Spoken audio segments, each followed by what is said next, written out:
Hello, my name is Benjamin Hart. I'm an American attorney and the managing director of Integrity Legal here in Bangkok, Thailand.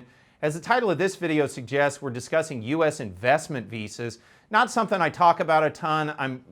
Recently I've taken in some cases involving investment visas, and primarily we do family-based immigration here, but occasionally I will take those on. And one thing that always comes up in an investment visa case, be it like an E2 or even, it depends. An EB5, you see this a lot, where basically somebody's investing in the U.S., they're using that investment as a basis for the visa itself, and then you need to show where you got the money, basically. And I've had problems on these kind of cases in the past.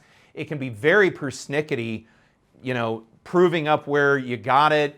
Sometimes they want to see really detailed. In one case, we had a situation involving there was a business over here, and then they were putting in wasn't exactly a branch, they were investing in a new investment there, but they were using revenue from this business to put into that business. And, showing all the tax receipts and everything was a very cumbersome endeavor associated with that process. It just can be. Look, at the end of the day, basically the immigration apparatus and the folks at the Department of Homeland Security, as well as the Department of State, they want to ascertain that these are not ill-gotten gains. They want to make sure that the source of the funds is not from something nefarious.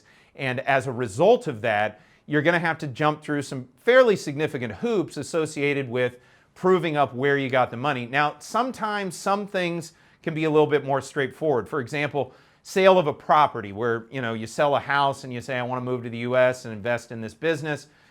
That may be a little bit more straightforward than, for example, revenue from a business operation or revenue that accrues to one personally over time. Proving that up can be a little bit problematic. Again, it's all going to be driven by the specific circumstances in the underlying case.